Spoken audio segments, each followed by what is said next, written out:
Hello and welcome. I'm Thomas Porteous and you're watching The World Report on NewsX World. Let's take a look at some of the top headlines of this hour. Iran's supreme leader warns a US attack would trigger a regional war. The warning comes amid heavy US military deployments in the Gulf. Meanwhile, Iran declares the armies of EU states as terrorist groups after the bloc blacklists the Revolutionary Guards. The move follows Europe's response to Iran's deadliest protest crackdown since 1979. Pakistan says its security forces killed 145 terrorists after coordinated attacks in Balochistan. Officials call it one of the deadliest security flare-ups in years. President Donald Trump says the United States could work a deal with Cuba. The comments come days after he threatens tariffs on countries supplying Cuba with oil. Israel says the Rafah crossing between Gaza and Egypt is reopened for limited passage. Only a restricted number of Gaza residents are allowed to cross. A second woman alleges Jeffrey Epstein sent her to the UK for a sexual encounter with Prince Andrew. Her lawyer says the alleged meeting took place in 2010 at Andrew's residence.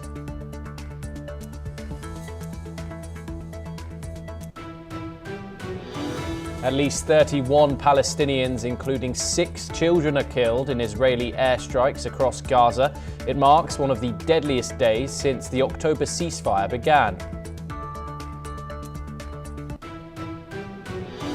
Slovakia's national security advisor resigns after US files show messages with Jeffrey Epstein. The move follows the release of millions of Epstein-related documents by US authorities. This hour, we start in the Middle East for our top story. And Iran's supreme leader, Ayatollah Ali Khamenei, warned on Sunday that any US military action could trigger a regional war following significant US troop deployments in the Gulf. He emphasized that if the US initiates conflict, the consequences will extend beyond Iran and affect the entire region. Meanwhile, Khamenei also addressed the recent anti-government protests in Iran, calling them akin to a coup. He noted that protesters had attacked police, government institutions and religious sites. However, Khamenei also stated that the coup attempt had been quickly and effectively suppressed, ensuring the stability of the government. Joining us now to discuss this in just a second will be Major General S.B. Adana. But of course, this follows those huge protests in Iran, which led to a huge internet blackout, which saw thousands of protesters and security personnel killed across Iran, with certain human rights groups claiming the number to be over 6,000, and some even saying it is up to 20,000. The United States then built up a huge, what Donald Trump called an armada inside the Persian Gulf, with Donald Trump mulling over the use of military force in a circumstance which the US Secretary of State Marco Rubio says that the Islamic Republic of Iran is the weakest that it has ever been. Khamenei there making comments that if the United States does indeed use military force inside Iran, then it will trigger a wider regional conflict.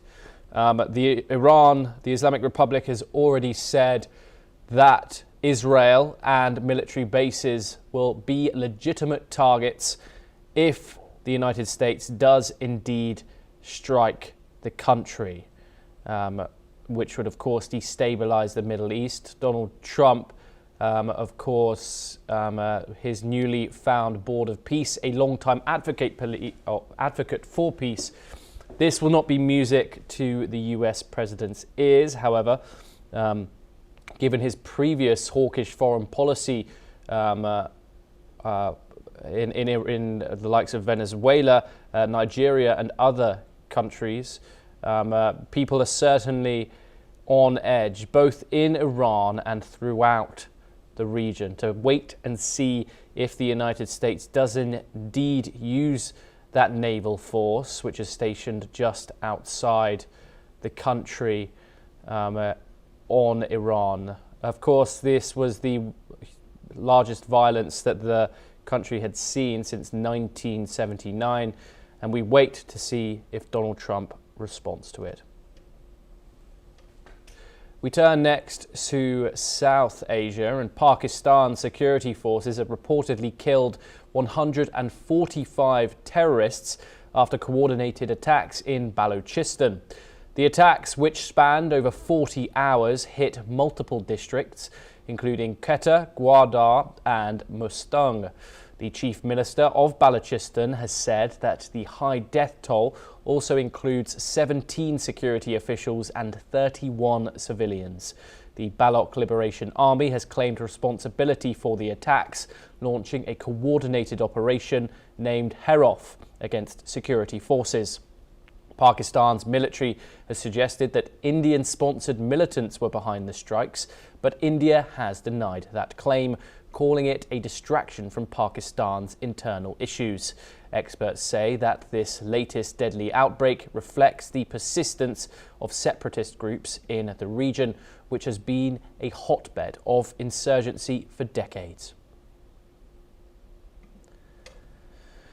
This, of course, the region, Balochistan, is a hotbed for terrorist activity and separatist violence, with 145 people, what Islamabad calls terrorists, among others caught in the crossfire, killed today. The attacks hit multiple districts, including the likes of Quetta, Gwadar and Mustung, and other regions of that province of Pakistan. The chief minister of the hotbed of insurgency has said that the high death toll also includes these 17 security officials and 31 civilians. Joining us now to discuss this situation in Balochistan is Major General S.B. Asthana, an international strategic and military analyst, joining us live from New Delhi. Thank you very much for taking the time and joining us here on the broadcast. Of course, this has been a significant moment in Balochistan. 145 people dead in the region. Will there be any hopes of stability after an operation as significant as this one? I don't think there is going to be any hopes of stability, for the simple reason because the atrocities of Pakistan military continue on Baluch people, and therefore the elements and the organizations like Baluch Liberation Army and their affiliate organizations, they are not going to sit down. And so long these kinds of atrocities, people getting missing, people being tortured, so long these activities continue, I think this kind of disturbance is going to continue. At the same time, even when you see that it is, I think, publicized in the news that so many militants have been killed, not necessarily that all of them are militants. A number of them are civil activists, and also many who are actually campaigning and fighting for the release of people who are missing or who are in the custody of the security forces. So there is a case where Balochistan feels that they have been exploited. They have the largest amount of minerals as well as the land, but they are the poorest part of the country, and all their resources are being exploited by Punjabis who are mainly in Punjab, and most of the organizations in Punjab are dominated by Punjabis. So therefore there is a ethnic divide, there is a disgruntlement in society, and also the promise was made that China-Pakistan economic corridor will pass through Balochistan and they will get a lot of jobs as well as livelihood, but that didn't happen. Even in the China-Pakistan economic corridors, bulk of the laborers were Chinese itself or people from outside, and they did not get the benefit of the kind of exploitation which was being done there. So it's a case, it's a typical case of the exploitation of a set of people who have picked up arms, and therefore they are not going to give it so easily as well. And what about the diplomatic sparring between New Delhi and Islamabad here? Pakistan, of course, points to India, but of course India remains and keeps that position that Balochistan's unrest is homegrown, rooted in repression and in underdevelopment. On the diplomatic front, how important is Balochistan, and do you think that it will be an issue that will be raised further with both Islamabad and New Delhi?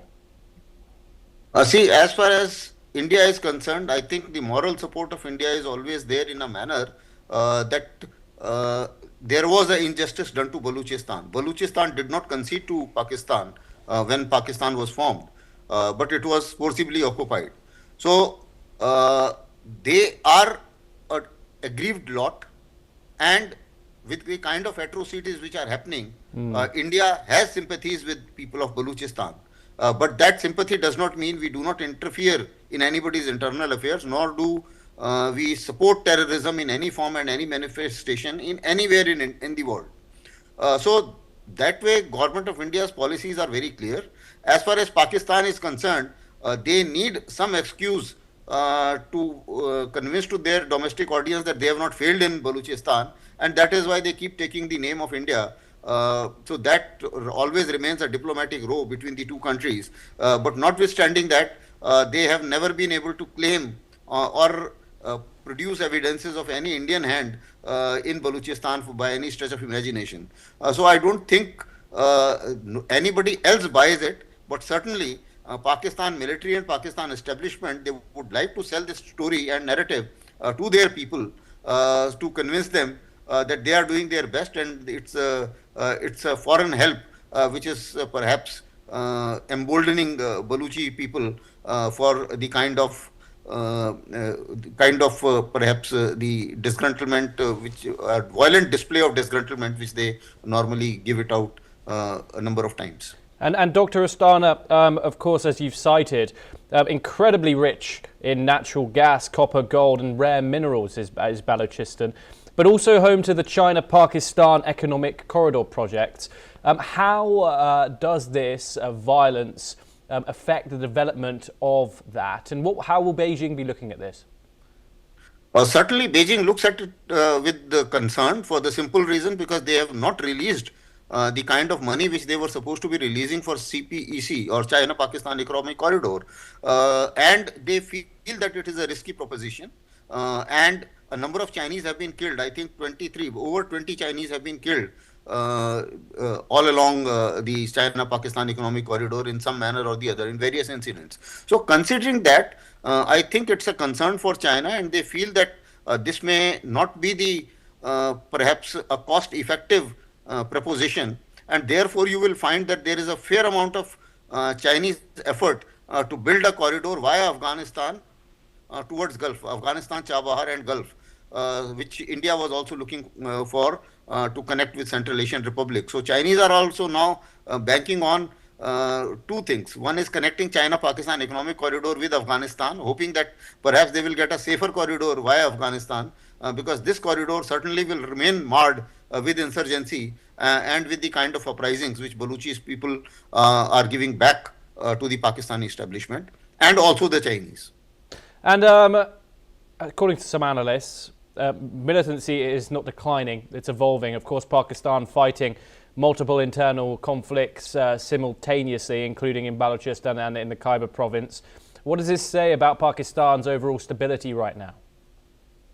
See, Pakistan's stability has always been in question for many reasons. There are economic reasons, there are reasons of over-centralization of power with the military, there are reasons of quelling the political activity of the most popular political leader, that is Imran Khan.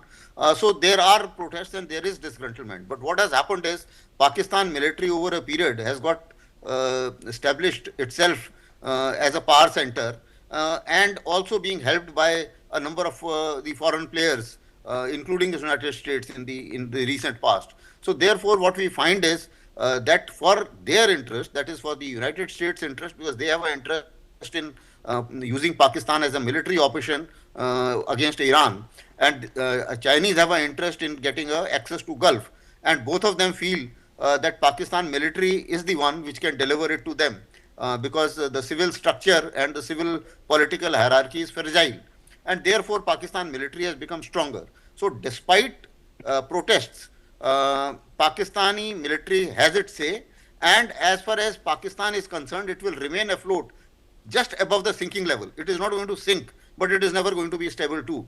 So that is the situation where Pakistan is going to remain, because keeping them just above sinking level suits the interest of China as well as USA, and therefore they will be helped. And that is the reason you will find that Pakistan has got repeatedly so many IMF bailouts, which perhaps no other country in the world has got it.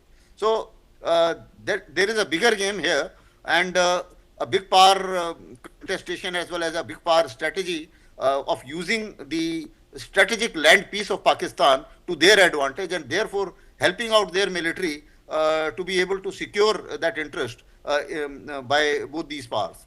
So that's how perhaps they are surviving, or I would say limping away to survival in the manner in which they are. But certainly they are themselves not stable, and I don't think that they are going to become a prosperous, stable Pakistan or a prosperous, stable democracy in the near future by any stretch of imagination. Major General S.B. Astana, thank you very much for taking the time and joining us here on NewsX World. It's a pleasure to talk to you here on the broadcast. We now move on, and according to reports, US President Donald Trump's special envoy for Iraq, Mark Savaya, is no longer serving in that capacity. Savaya was appointed to the post in October, but reports say he never formally became a State Department employee and has now stepped aside amid rising tensions between Washington and Baghdad. The move comes as the Trump administration pushes harder to limit Iran's influence inside Iraq. As per reports, Savaya faced criticism for mishandling key issues, including failing to block the nomination of former Prime Minister Nouri al-Maliki, a figure Trump has warned Iraq against. Savaya recently cancelled a planned trip to Iraq, and US officials have not confirmed a replacement, but according to reports, US Ambassador Tom Barak may temporarily oversee Iraq policy.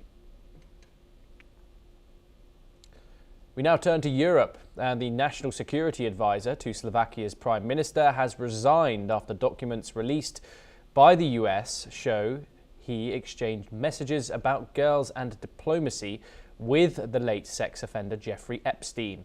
Robert Fico has announced that he has accepted Miroslav Lajcak's departure in a video message describing the advisor as an incredible source of experience in diplomacy and foreign policy. The resignation comes a day after 3 million files relating to the influential financier were released by the US Department of Justice. Ross Feingold joins us now, a political analyst, joining us live from Taipei in Taiwan. Ross, thank you very much for joining us.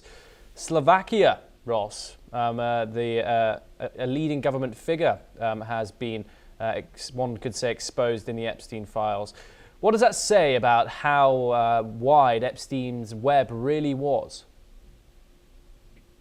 We know that he had a wide web of relationships, not just with political, financial, or academic elites in the United States, but also in Europe as well. That's already been well documented, whether that's with Prince Andrew or with other personalities. So the fact that the latest tranche, and what the Justice Department says is the final tranche of files and images, reveals that he had a very close social relationship with a European political figure, comes as no surprise. And also comes as no surprise that there are consequences. There are political consequences for what's been revealed. The content of the email exchange that's been revealed really would disqualify somebody from public service in most democracies.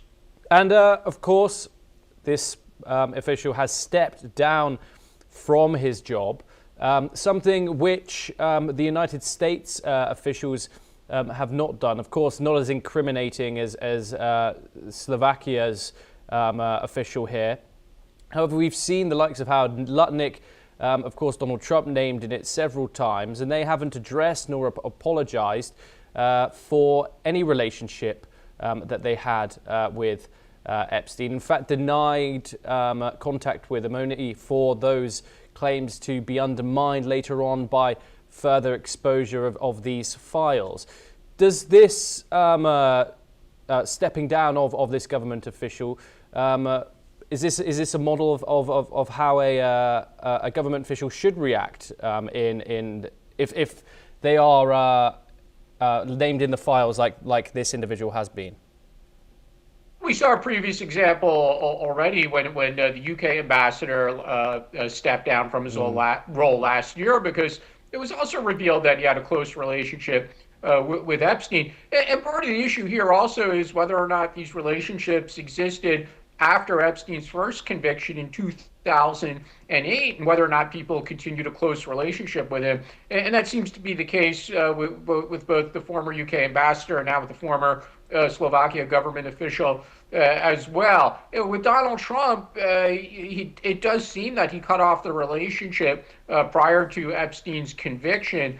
So when Trump says that I did end the relationship early in the early 2000s, that does seem to be the truth. But at the same time, we know that Trump did have a social relationship with Epstein in the 90s. That's also been well documented. So I think the public or the media or commentators, they're looking specifically at the nature of relationship that people had with Epstein, and when did that relationship occur? It specifically, was it before or after Epstein's first conviction? In this case, it seems that the accumulation of the facts were against him. It was long after Epstein's first conviction. And the nature of the conversations were kind of adolescent, right? It was guys talk about women, and it's not what you would expect from somebody entrusted with a public office. And do you think that this latest release will satisfy the hunger of those who have been vying for the release of the Epstein files? Of course, the Department of Justice has been widely scrutinized by this release due to redactions among others. Is this likely to satisfy the public opinion, especially inside the United States? No, because there's still a great demand to know who were the clients, whether that's clients for Epstein's financial advice beyond the clients that are already known. And there are a number of very prominent business people who are already revealed to be his clients. But also, who did he socialize with, and what did they do when they were socializing? There's still some really big unknowns in the last regard, and unless victims are going to come forward, which understandably many victims don't want to be public, we're still going to have questions. Who was hanging out with him, and what did they do when they were hanging out? Indeed. Ross Feingold, thank you very much for taking the time. It's always a great pleasure to speak to you here on NewsX. Well, thank you very much for joining us. We have some breaking news coming in from Turkey, and 8 people have been killed and 26 others injured in a bus accident in Antalya, a coastal tourist city in southern Turkey.